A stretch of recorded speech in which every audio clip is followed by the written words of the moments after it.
So the first bacteria that we're covering is the Escherichia coli. Okay, first described by Theodore Escherichia. Okay. Of course, when you first find a bacteria, you do not name it after yourself. So the initial name was actually Bacterium coli.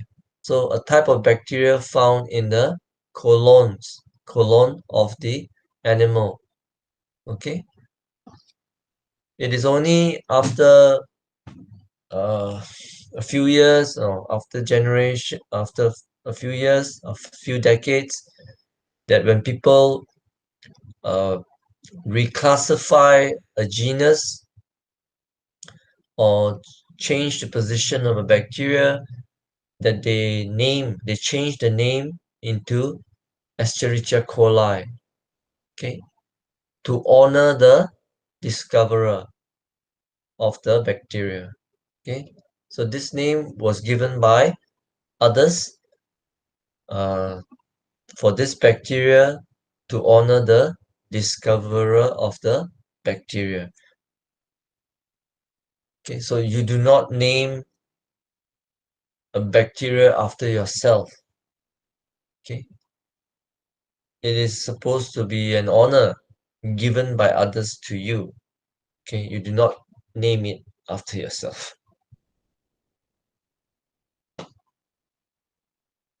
So the natural habitat of E. coli is the intestinal tract of humans and animals. It is considered an indicator organism for fecal contamination. So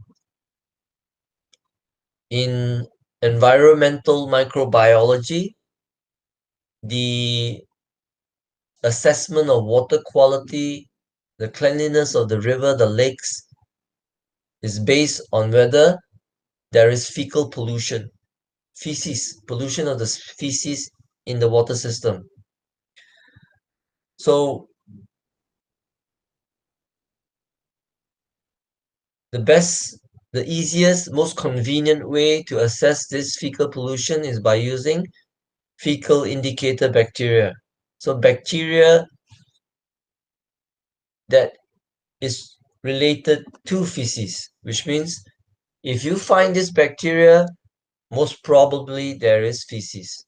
And because Escherichia coli is found in the colon tracts of warm-blooded animals, including humans. So if you find E. coli in aquatic habitats, that means there is fecal pollution. Okay, somehow feces went into the water system. So it is also most frequent causative pathogen in human bacterial infections. It's gram-negative, peritrichously flagellated. It breaks down lactose. Okay, so the entire DNA-based sequence of E. coli has been known since 1997. It is a laboratory pet used frequently in biochemistry and molecular biological studies. So most of the knowledge from about bacterial genetics, about translation, transcription, all these processes, most of them are found by studying E. coli. Okay, it's considered a laboratory pet because it's easy to grow, easy to handle, easy to maintain. Okay, you wouldn't want to work with a bacteria that's difficult to maintain as a laboratory pet because there will be too much hassle just maintaining the bacteria. So it is a pathogen in urinary tract infections, neonatal meningitis, and gastroenteritis. Any questions until now? No. No, so far so good, doctor. Pardon? So far so good. So far so good. Okay. Yeah. So urinary tract infections. I start with urinary tract infections first before going to gastroenteritis and others, because gastroenteritis is the most common and most important disease caused by Escherichia coli. Okay, so urinary tract infections is also important. Okay, uh, the E. coli that causes urinary tract infections, or UTI, they name it as the uropathogenic E. coli. Okay, it causes 90% of the urinary tract infections. Okay, sometimes it can cause problems if the bacteria uh, spreads until the kidneys and the renal pelvis, so you get more serious infection, and it's more common in females than males. This is because of the physical build-up differences between a male and a female, the proximity between the urinary tract and the anal tract.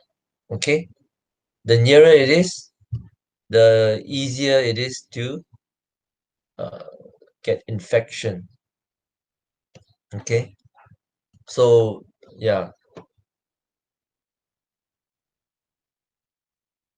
so that's why it's more common in females than males.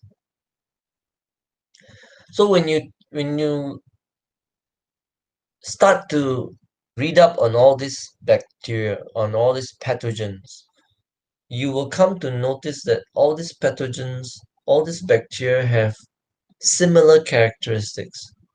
Okay, the first thing that a pathogen has to have is it has to attach itself. There must be a mechanism to attach. Okay, because if it cannot attach, it will be washed out by the urine. Okay, similarly, if it cannot attach to the mucosal lining of your intestinal tract, it'll also be flushed out.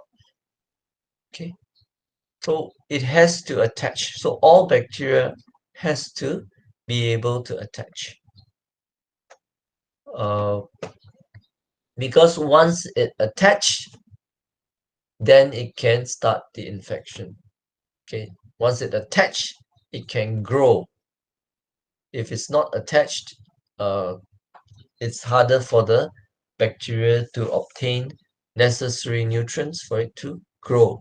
Okay, so for the uropathogenic E. coli, it attaches using the pyelonephritis associated pili, a fimbriae. Okay, it also has a non-fimbrial adhesins. Okay, two strategies to attach to the renal pelvis mucosa. Okay, so once it attaches, the mucosal cells will either attack it or line or engulf it.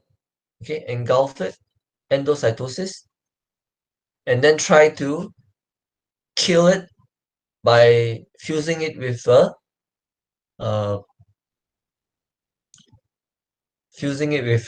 hydrogen peroxide vesicle, uh, okay, and or other strategies.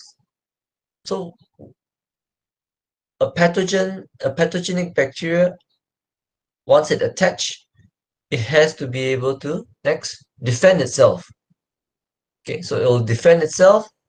It will have certain characteristics. So these are termed as virulence determinants. Okay, virulence determinants means characteristics that make it virulent, that make this bacteria virulent, that make this bacteria pathogenic. So for this uropathogenic E. coli, it has a hemolysin, hemolysin A, which is a cytotoxin. Okay, so it can lyse lymphocytes, it can inhibit phagocytosis. That's so it can persist in the environment and cause problems. So other virulence determinants include the siderophores. Siderophores is a way for the bacteria to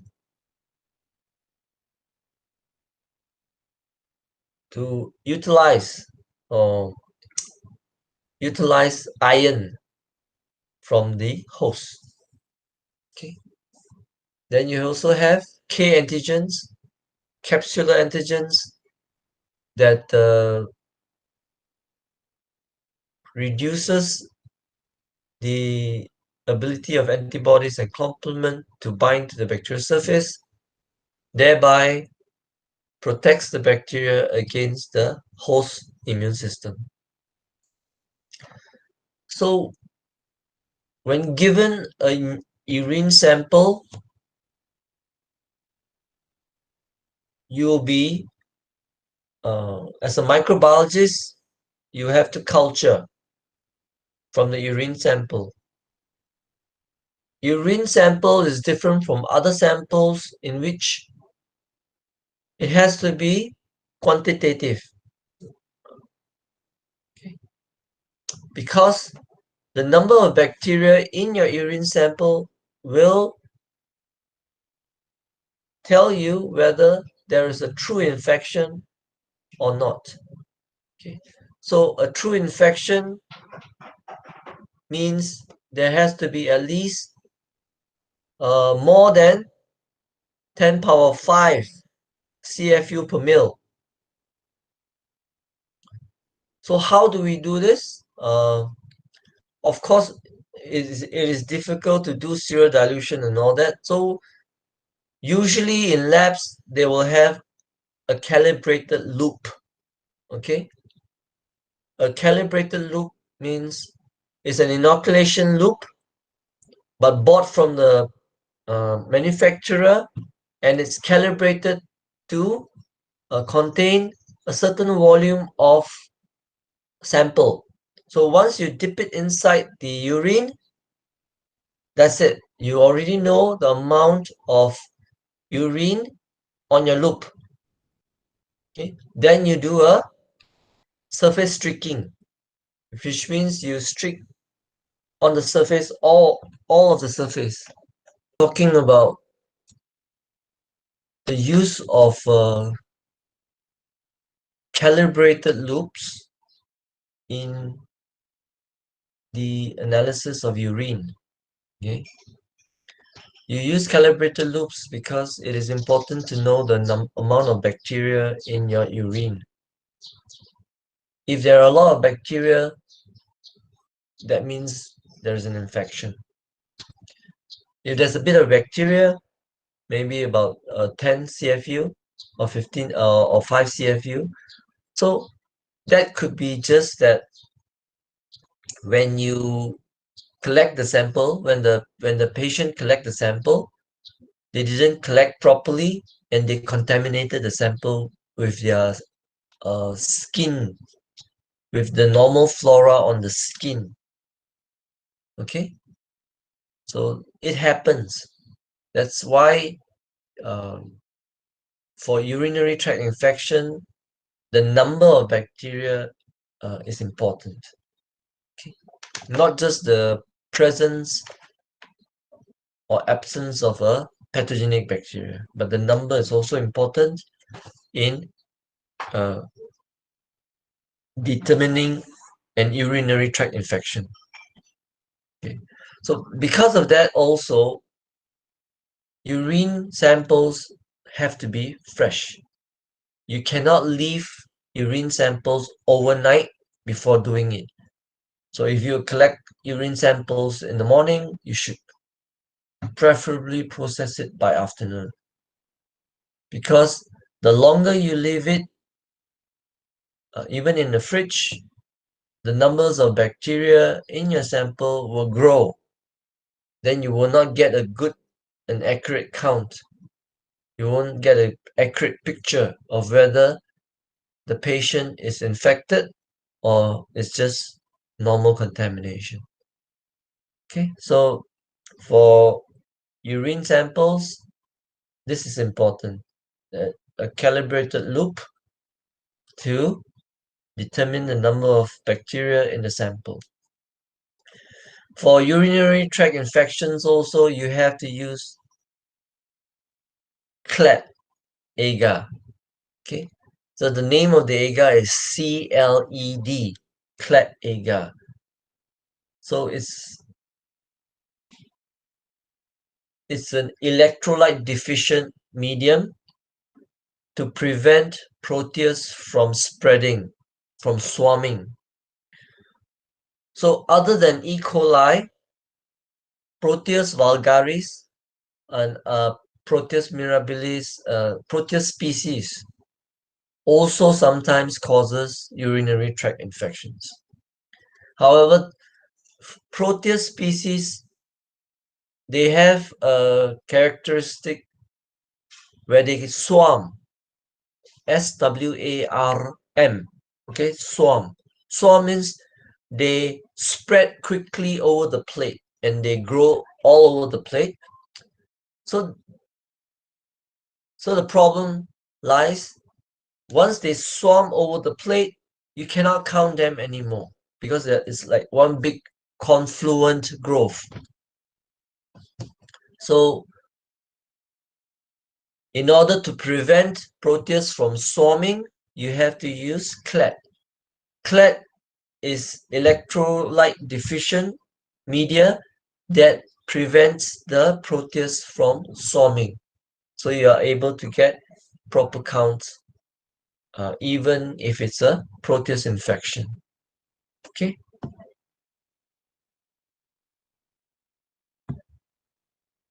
So other than urinary tract infections,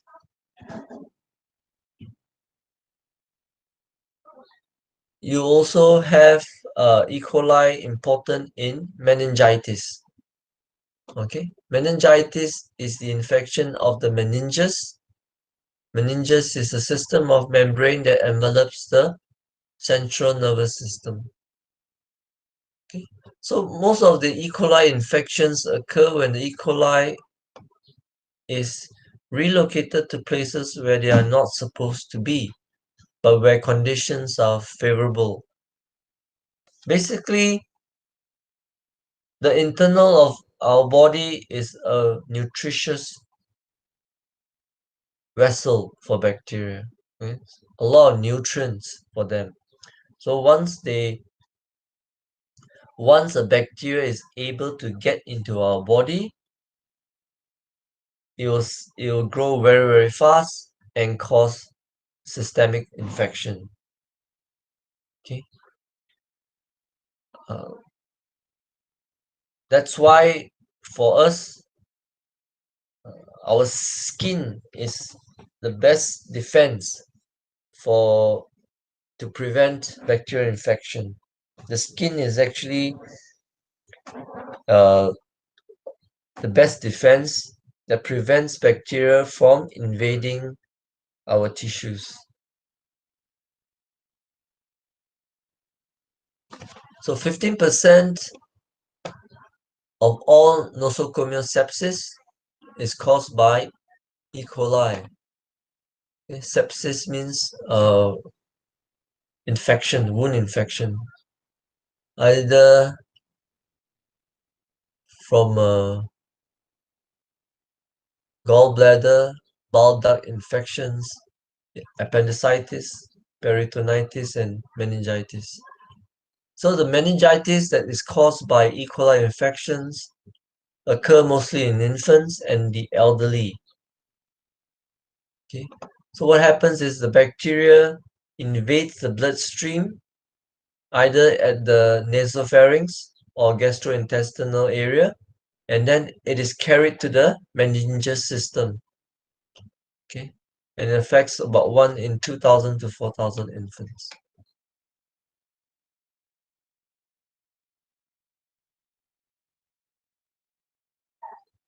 Lastly, we have the gastroenteritis or gastrointestinal infections that are caused by E. coli, also known as diarrheagenic E. coli.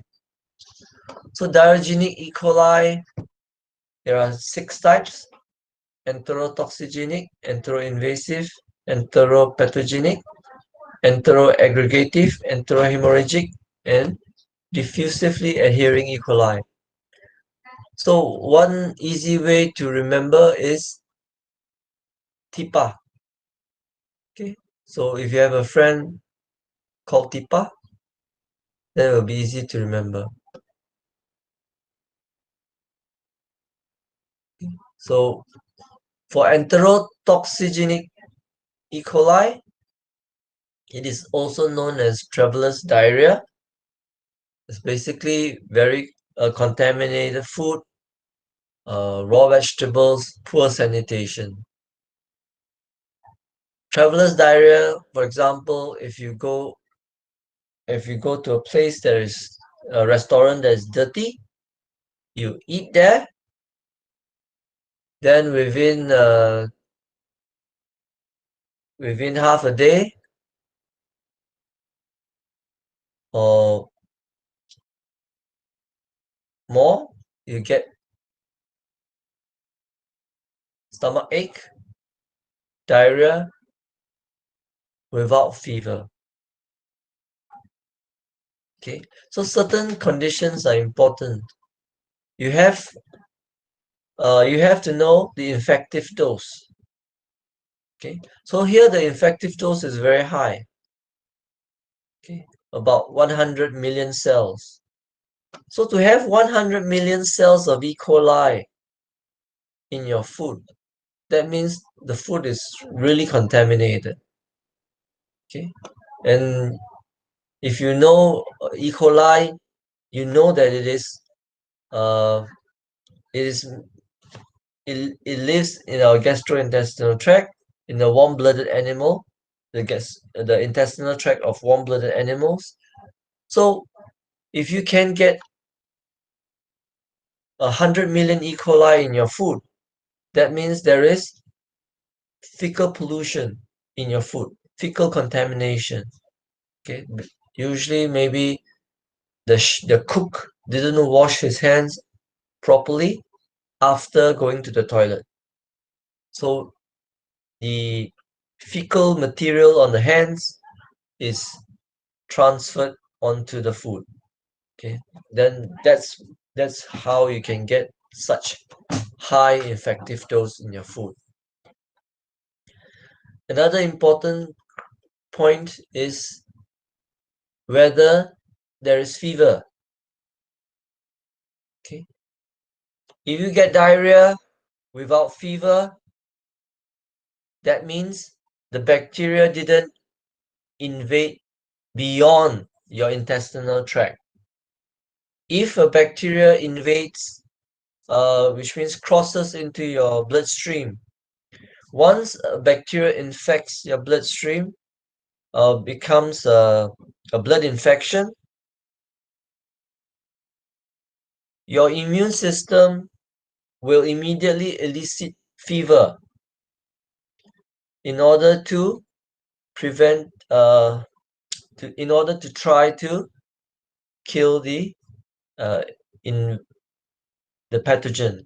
Okay, that's why the difference between with and without fever means can indicate whether the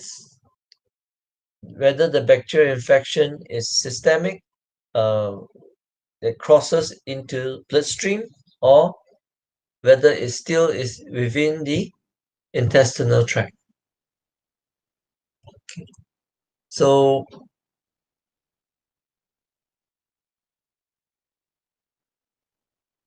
Another point to consider is whether it is self-limiting. Self-limiting means after you've gone to the toilet for about 6 hours or 8 hours,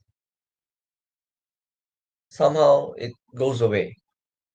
Okay, you are okay, you feel much better by yourself without going to the doctor, without needing any medication. Okay, so self-limiting.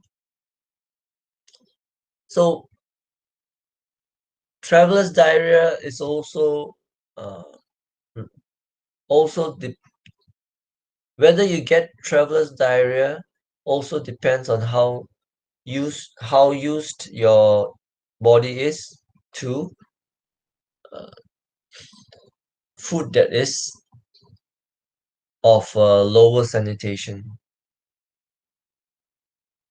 Uh, I bring this point because you'll see that sometimes tourists from Japan comes to our country, they can eat at the same restaurant as us, but they are the ones that get diarrhea and not us. Okay, it's because they are not used to the number of they are not used to the food being the hygiene in the food preparation. They are not used to that level of hygiene. But for us Malaysians, we are known to have strong stomachs, so we are we are used to it, so we don't get diarrhea as often as tourists. Okay, that's why even when we go to Thailand, we go to our Southeast Asian neighbors, we will do better than the Caucasians or the tourists from more developed countries. Okay, so for ETEC to cause disease, it has to have certain virulence determinants. So it has to have first a colonizing factor, a CFA, a fimbriate that allows the bacteria to attach. So if it doesn't attach, it will be removed by the intestinal peristalsis. That's why in for the disease to occur, it has to attach. Okay. So the other virulence determinant is whether it has the labile toxin or the stable toxin. Okay, heat labile enterotoxin or heat stable enterotoxin. So this, once it is able to attach through CFA, the secretion of endotoxin begins and diarrhea is initiated. Next, we have the enteroinvasive E. coli. So from the name invasive itself, you know that it invades and multiplies in the epithelial cell of the colon. Once it invades, it causes ulceration and inflammation. And because of this, that's why your diarrhea will have a bit of mucus and blood. Okay, mucus and blood. Whereas here is massive watery diarrhea without inflammation. Okay, so from the stool, from the type of stool itself, you can see, I mean, you can guess what kind of infection it may be. Okay, so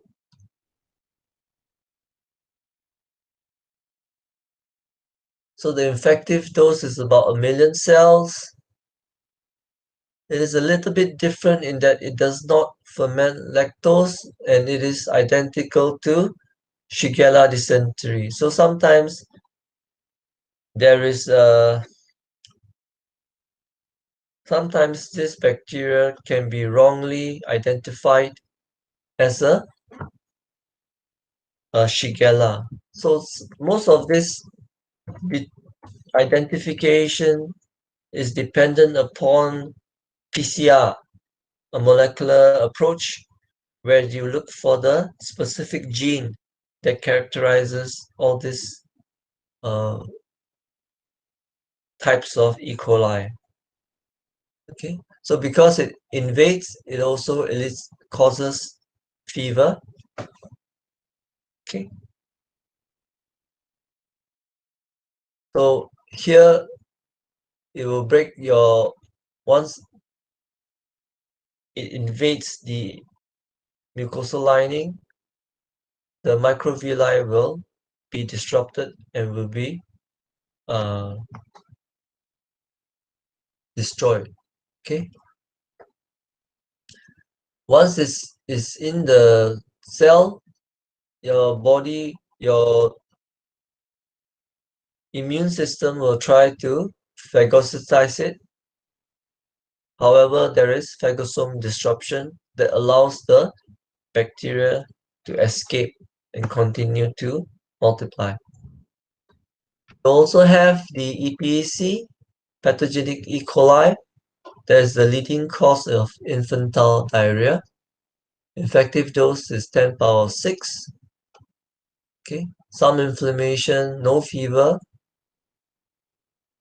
So these are usually for infants, and also you have this persistent diarrhea in young children, because infants, especially children, they tend to put their hands into their mouth, so a lot of chance of contamination. So once you have E. coli in the children's intestinal tract, the doctor will recommend a lactose-free diet in order to reduce the uh, causative E. coli in the intestinal tract. Okay, maybe a few weeks of lactose-free milk, usually the soy milk. Okay, so as I mentioned, most of this E. coli is determined by PCR. So for this, they look at the intimin, non-fibrillar adhesin, the gene that encodes intimin. So if it has it, then it is a EPEC. So for EPEC, there is actin disruption.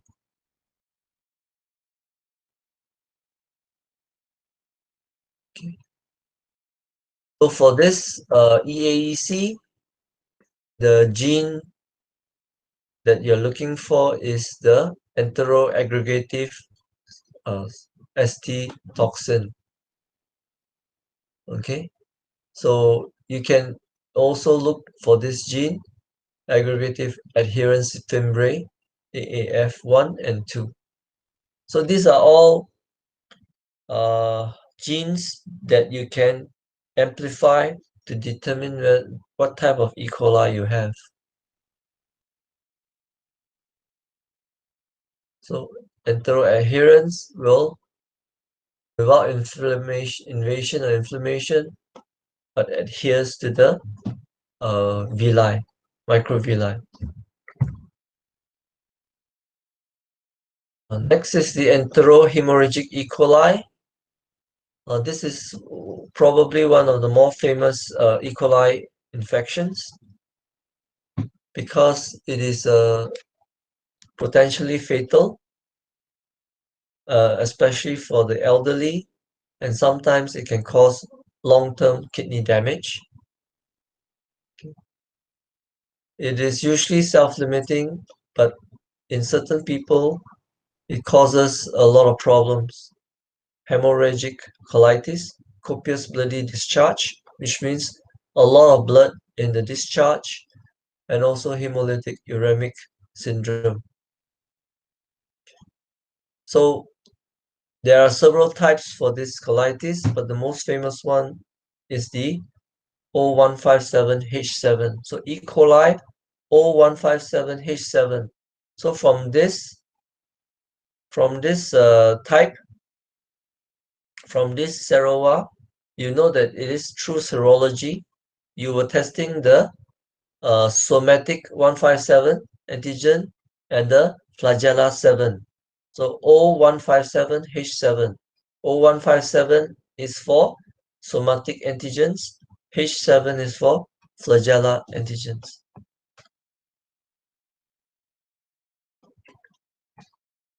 So it is found in the intestinal tract of many animals, food and waterborne disease. So look here that the infective dose is very, very low. Okay, 10 to 100 cells. So incubation of 3 to 8 days. Because the infective dose is low, it has to grow over a few days in order to grow to a certain number before it starts causing problems. Okay, so it is more invasive in that it invades the adjacent cell. So the diagnosis is through culture, where you have the sorbitol McConkey agar. Because E. coli O157H7 does not ferment sorbitol, so it will produce colorless E. colonies. The normal E. coli will ferment sorbitol, so you can see the difference here. So the media has a sensitivity of 100%, specificity of 85%. So, as I mentioned, the sensitivity measures for the frequency of correct positive results. So it's 100% sensitivity.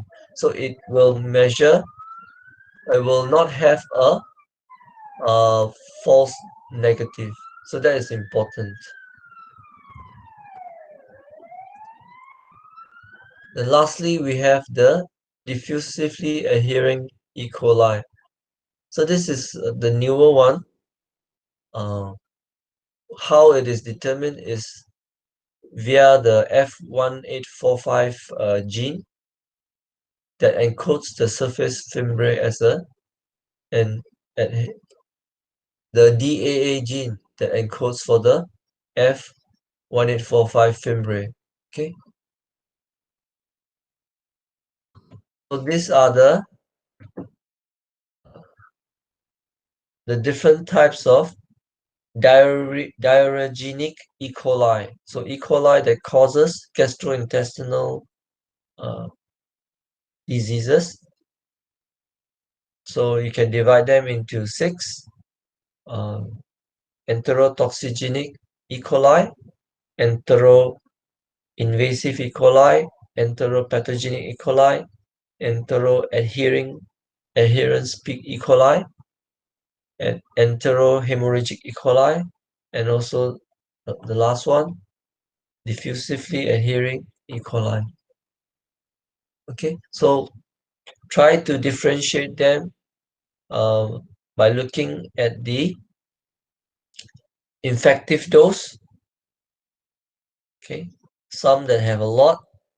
EHEC has very small effective dose. ETEC, EIEC have higher effective dose. So what type of diarrhea? Watery diarrhea, whether there's blood in the diarrhea, whether there's mucosal discharge in the diarrhea, and whether the bacteria invades or only adheres, whether it attaches only or whether it proceeds to invade, and whether it proceeds further to invade into adjacent cells. And then the important genes that encodes that you can use to identify this type of E. coli.